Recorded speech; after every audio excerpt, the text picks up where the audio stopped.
خود کا مقابلہ کسی سے مت کرو، آپ جیسے ہو ٹھیک ہو۔ خاموش لوگوں کا دماغ بہت باآواز ہوتا ہے۔ سب سے بڑی حقیقت، صرف ایک ہی شخص آپ کی زندگی کو بدل سکتا ہے اور وہ آپ خود ہیں۔ لوگ میری پیٹھ پیچھے باتیں کرتے ہیں اور میرے چہرے پر مسکراتے ہیں، لیکن میں انہیں معاف کرتی ہوں کیونکہ منافقت ایک بیماری ہے اور مریض کو شرمندہ نہیں کرنا چاہیے۔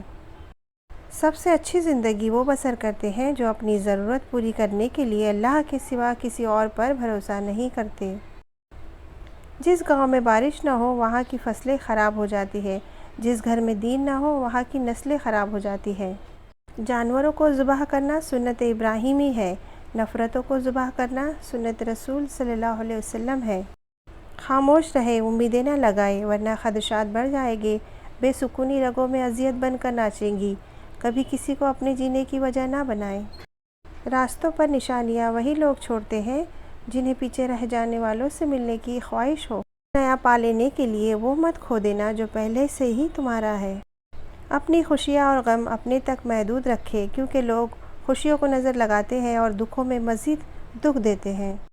دعائیں تب اثر کرتی ہیں جب انہیں صبر کی مہر لگا دی جائے، اور صبر یہ نہیں کہ اللہ پاک سے مانگنا چھوڑ دو، بلکہ صبر تو یہ ہے کہ لوگوں سے کہنا چھوڑ دو۔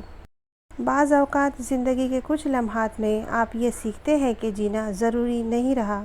اگر ماضی دروازے پر دستک دے تو اسے کبھی بھی جواب نہ دے، کیونکہ اس کے پاس آپ کو بتانے کے لیے کچھ بھی نیا نہیں ہوگا۔ باتیں تب تک سمجھ نہیں آتی جب تک خود پر نہ گزرے۔ انسان اپنا ٹوٹا ہوا مان، لا حاصل دعا اور بے انتہا محبت کبھی نہیں بھولتا۔ کبھی یہ مت سوچنا کہ ہمارے رب نے ہمیں مشکل میں اکیلا چھوڑ دیا ہے۔ یاد رکھو، امتحان کے وقت استاد ہمیشہ خاموش رہتا ہے۔ امید بھی کتنی عجیب چیز ہے، لمحوں میں ریگستان میں زیتون کے باغ لگا دیتی ہے۔ عمر کا تعلق سالوں سے نہیں ہوتا، بعض اوقات انسان عین جوانی میں صدیوں پرانا ہو جاتا ہے۔